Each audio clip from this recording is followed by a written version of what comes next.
विवेक ने हमेशा यही सीखा था कि रिश्ता निभाने के लिए आदमी को झुकना पड़ता है।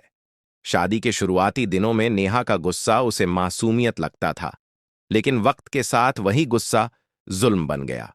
छोटी छोटी बातों पर ताने, सबके सामने बेइज्जती और हर फैसले में उसे नाकाम साबित करना नेहा की आदत बन चुकी थी। विवेक चुप रहता, क्योंकि उसे लगता था कि शायद उसकी खामियों की वजह से ही नेहा ऐसी हो गई है। ऑफिस से थका हारा लौटने पर भी उसे सुकून नहीं मिलता। कभी खाने में कमी निकाल दी जाती, कभी उसकी कम सैलरी का मजाक उड़ाया जाता। नेहा अक्सर कहती, तुम कुछ बन ही नहीं पाए, वरना मेरी जिंदगी ऐसी न होती। ये शब्द विवेक के दिल में रोज एक नया घाव बना देते। कई बार उसकी आंखें भर आतीं, लेकिन वह आंसू भी छुपा लेता ताकि रिश्ता बचा रहे। विवेक ने अपने माता पिता से भी कभी कुछ नहीं कहा। उसे डर था कि अगर घरवालों को सच्चाई पता चली तो मामला और बिगड़ जाएगा। वह चाहता था कि किसी तरह नेहा बदल जाए, उसका गुस्सा कम हो जाए। उसने काउंसलिंग की बात की तो नेहा ने हंसकर कहा, बीमार तुम हो, मुझे क्या जरूरत है। उस दिन विवेक को पहली बार महसूस हुआ कि शायद वह इस रिश्ते में अकेला ही लड़ रहा है। हर त्योहार, हर खुशी नेहा के तानों के नीचे दब जाती। दोस्तों के सामने वह विवेक को नाकारा साबित करती और घर आकर कहती, देखा, सबको भी पता है कि तुम क्या हो। विवेक चुपचाप सब सहता रहा। उसे लगता था कि अगर वह जवाब देगा तो रिश्ता टूट जाएगा, और वह टूटने से बहुत डरता था। लेकिन इंसान का सब्र भी एक सीमा तक ही होता है। एक शाम जब विवेक ऑफिस से लौटा तो उसने देखा कि नेहा ने उसकी मां के बारे में अपशब्द कहे थे। ये बात उसके दिल में किसी चाकू की तरह चुभ गई। उसने पहली बार नेहा को रोकने की कोशिश की, लेकिन नेहा और भड़क गई।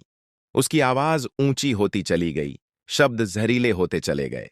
विवेक का सिर झुका हुआ था, लेकिन अंदर कुछ टूट रहा था। सालों का दबा हुआ दर्द, अपमान और बेबसी एक साथ उमड़ने लगे। उस रात विवेक को एहसास हुआ कि अगर वह अब भी चुप रहा तो खुद को पूरी तरह खो देगा। उसके भीतर एक ऐसा गुस्सा जन्म ले रहा था जिसके बारे में उसने कभी सोचा भी नहीं था। उस रात विवेक को नींद नहीं आई। नेहा की कड़वी बातें उसके कानों में गूंजती रहीं, लेकिन इस बार वह सिर्फ दर्द नहीं महसूस कर रहा था, कुछ और भी था। एक ठहराव, एक फैसला। सुबह होते ही उसने खुद को आईने में देखा। पहली बार उसे एहसास हुआ कि वह कितना बदल गया है। आंखों में थकान थी, चेहरे पर डर और आत्मसम्मान कहीं खो चुका था। उसी पल उसने तय किया कि अब वह सिर्फ रिश्ता बचाने के लिए खुद को मिटने नहीं देगा। नाश्ते की मेज पर नेहा ने फिर वही ताना मारा, लेकिन विवेक ने इस बार चुप्पी नहीं ओढ़ी। उसकी आवाज शांत थी, पर शब्द साफ और मजबूत। उसने कहा कि वह इंसान है, कोई बोझ नहीं, और हर दिन अपमान सहना प्यार नहीं होता। नेहा पहले तो हंसी, फिर उसे धमकाने लगी कि अगर वह ज्यादा बोलेगा तो वह घर छोड़ देगी। विवेक ने सिर झुकाने के बजाय उसकी आंखों में देखा और बोला, अगर रिश्ता सिर्फ डर से चल रहा है तो उसे सच कहने की जरूरत है। यह सुनकर नेहा सन्न रह गई। उसे उम्मीद नहीं थी कि विवेक कभी खड़ा होगा। विवेक ने उसी दिन अपने माता पिता से बात की, सच बताया और मदद मांगी। वह रोया भी, लेकिन उस रोने में कमजोरी नहीं, हल्कापन था। उसने काउंसलर से मिलने का अपॉइंटमेंट लिया और साफ कर दिया कि अगर नेहा साथ चलेगी तो वह रिश्ता सुधारने की पूरी कोशिश करेगा, वरना वह खुद को और नहीं तोड़ेगा।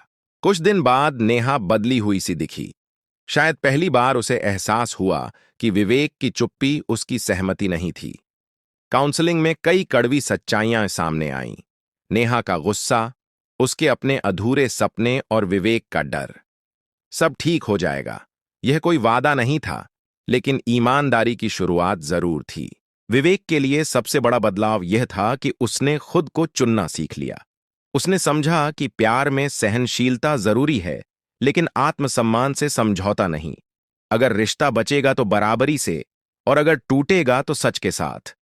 उस दिन के बाद विवेक वही इंसान नहीं रहा जो हर जुल्म चुपचाप सह लेता था।